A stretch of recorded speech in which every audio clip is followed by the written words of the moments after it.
So to be truly happy, whatever that happiness is for you, you have to know yourself.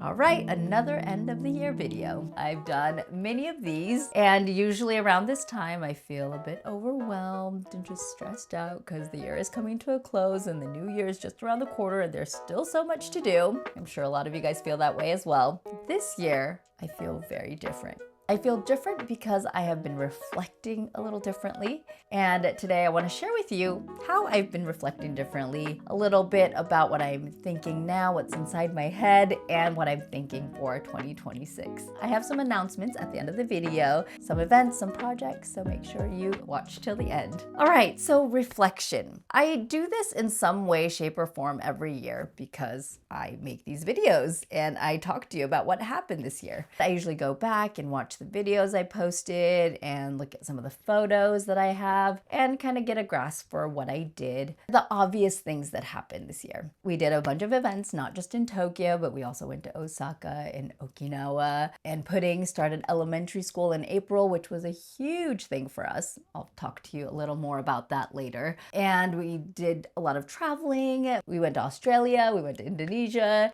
we went to Las Vegas. So it was an eventful year. But when I reflect back on those things, I feel like something's missing. And what was missing are the invisible things. Thoughts, the ideas, the things we were frustrated about, the things that made us angry or sad, the emotions, the things that we felt, and the things that we were thinking. Everything that's been going on inside. Most of you guys know that I've been journaling. I filled up 3 journals this year. Here's my first one. Oh my gosh, so much writing, so much stuff. And so I took some time to look back on my journals. This is the thought process. Okay, I was torn between these things. I had an epiphany here. I had an idea here. So that allowed me to look back on the year and think, wow, I did a lot. Not just the visible things, but I did a lot inside. And even if those thoughts and ideas and frustrations don't turn into actions right away,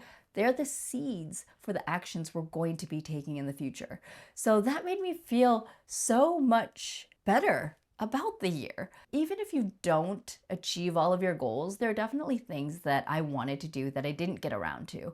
But instead of focusing on that, I was able to recognize and give credit to all the work that I was doing inside and how that's going to play out in the next year or the year after that. Because things don't happen right away. With Over the Rainbow, I shared with you guys my jelly cubes, and that was something I was thinking about years ago, like 8 years ago. And I think about 7 years ago was when I first talked about wanting to do a lifestyle brand. In my first video of the year for 2020, I talked about that, and it took me a while. But it happened because it was in my mind, it was inside. I wanted to share that kind of epiphany with you because if you're sitting here reflecting back on your year, maybe you're feeling a little regretful with how you spent your time or feeling a little frustrated that you weren't able to achieve your goals.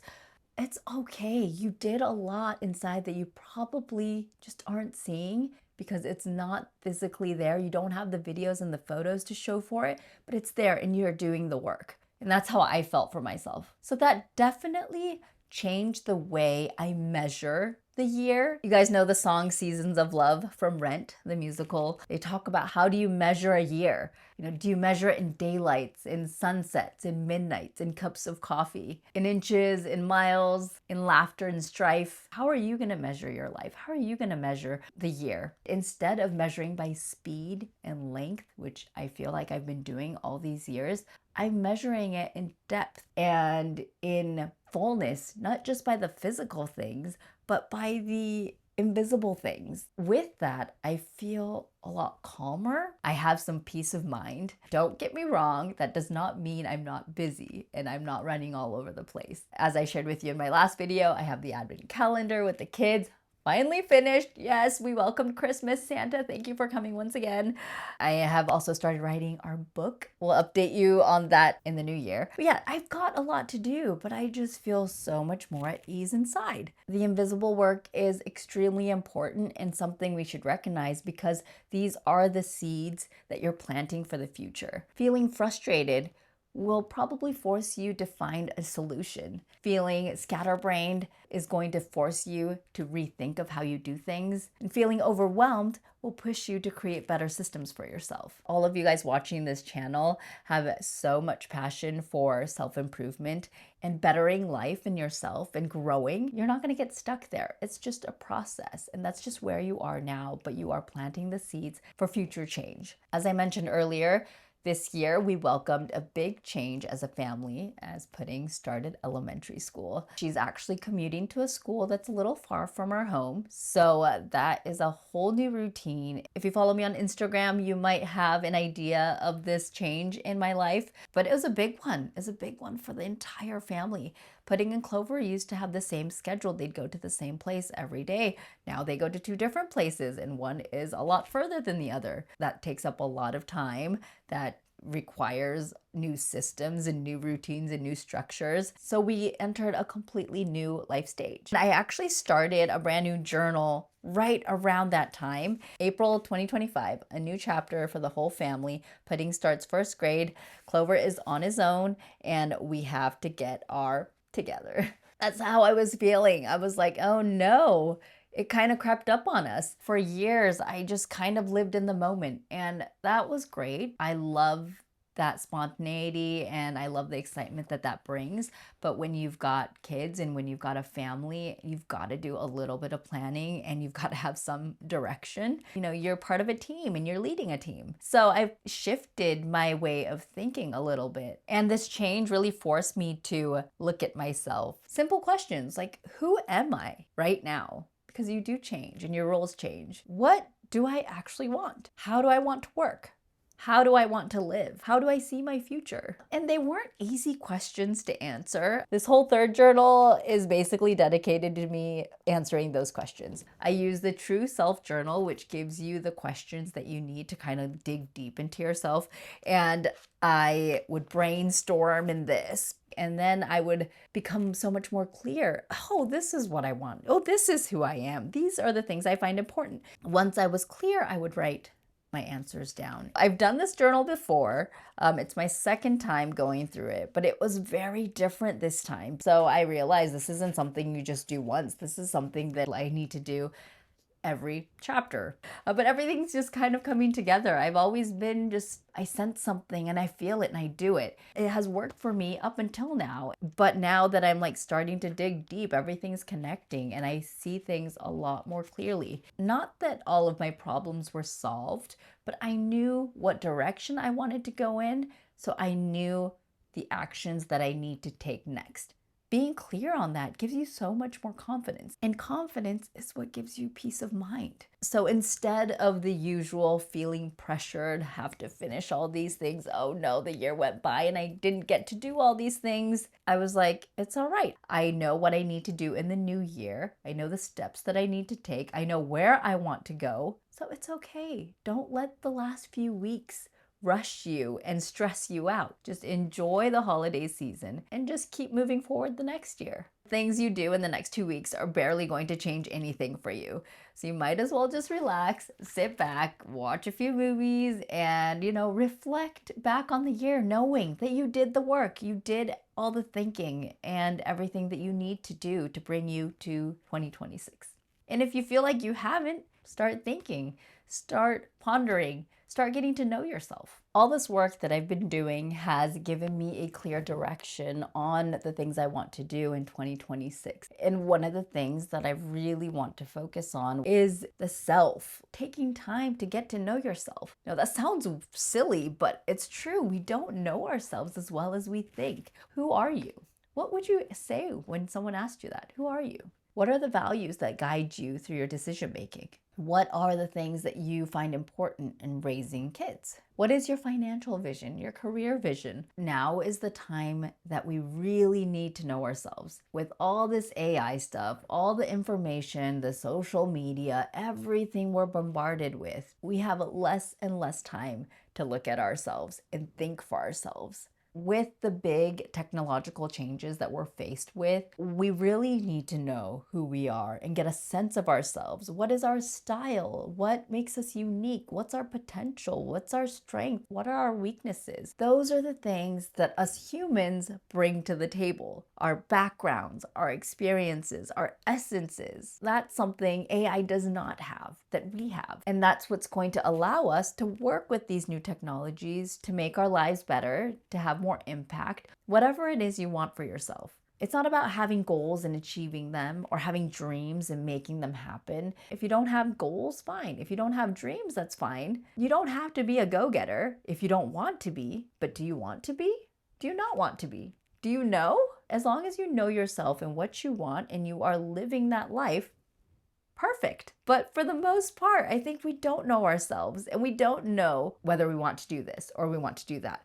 We look at social media and scroll and see all these lovely lives and you're like, oh, that looks nice, that looks nice. But do you really want that? If we don't know those things, you're just gonna find yourself admiring the lives of others, when in fact, half of it's not even real. So to be truly happy, whatever that happiness is for you, you have to know yourself. I have been on YouTube sharing my life, all of my life stages, and I am so happy to know that I was able to inspire you or change something for you for the better and give you some positive vibes. So as an extension of the work I've been doing, I want to share the importance of you and getting to know you. And that's something I'd like to focus on for 2026. So with, parenting, raising kids, traveling, working, living, all the pillars of our lives, at the core of it is getting to know yourself. If you take time to look at yourself, you're gonna find clarity. Clarity is this word that I'm really loving these days. Clarity. To see things clearly.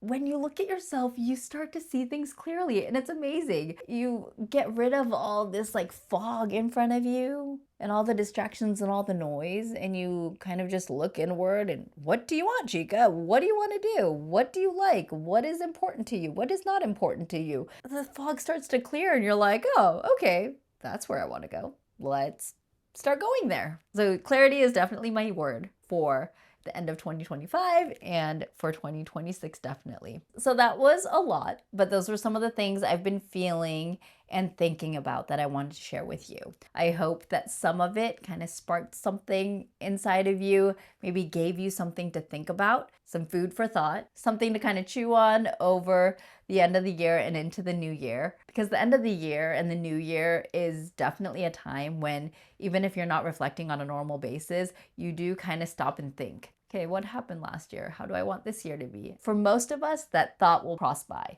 So when it does, grasp it and take a little more time than usual to think about it. 今日はもうベラベラっと英語でいろいろとお伝えしましたが、最近私が感じていること、考えていることをシェアさせていただきました。ジャーナリングのお話とかいろんな私の活動の話をさせていただいたのですが、1月も早速いろんなことを企画しています。まずジャーナリングにご興味がある方は、チャプターの方で今年始限定のコレクションをご用意しています。チャプターのジャーナルの組み合わせに加えて、私からの直筆メッセージを添えたカード、そしてチャプターコーヒー、私がもう毎日のように飲んでいるチャプターのコーヒー、メルボルンで出会った世界チャンピオンバリスタのシンさんにプロデュースしてもらって、ジャーナリングにぴったりなコーヒーを作っていただきました。それのセットもプレゼントになっていて、全部ギフトバッグに包まれて、皆さんがよりプレゼントとして感じてもらえるようなものをご用意しています。ジャーナリング始めようかな、ちょっと自分探し気になってるなと思っている方はぜひこれを機にチェックしてみてください。新しいこと始めるって勇気がいると思うので、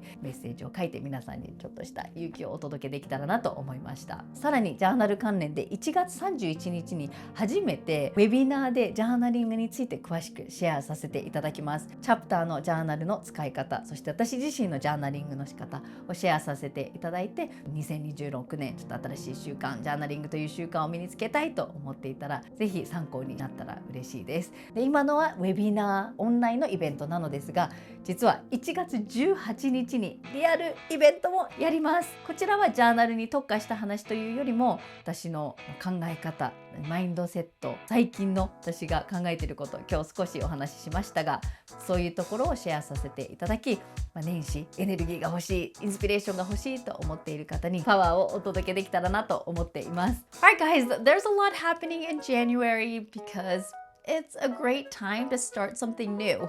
Not that anything really changes from December 31st to January 1st, except that I turn a year older. My birthday is the 31st. I am turning 41. Nothing really changes. It's just another day. But there is just this feeling, this vibe that we should take advantage of. It is a great opportunity to do some reflection. Don't just think about the things that happened or the things you did or the things you have photos and videos for. Think about what happened in here or what happened in here. And then it's also a good time to look at the new year. Who am I right now? What direction do I want to go in this year? Because we are so busy asking AI for answers and scrolling our feed for inspiration. We don't take enough time to have a conversation with our own selves. So whether it's with Chapter or not, it would be an honor if Chapter could be part of that journey. But however you decide to do it, I hope that you do take this time to listen to yourself a bit and get a little bit of clarity into the new year. And if anything that I share with you today sparks interest or, becomes an inspiration, I am so happy to hear that. And I hope that you join me in the webinar, in the event, wherever it is. I hope that our paths cross, and I look forward to sharing more with you in 2026. All right, guys, enjoy the rest of this year, and we will see you guys again next year.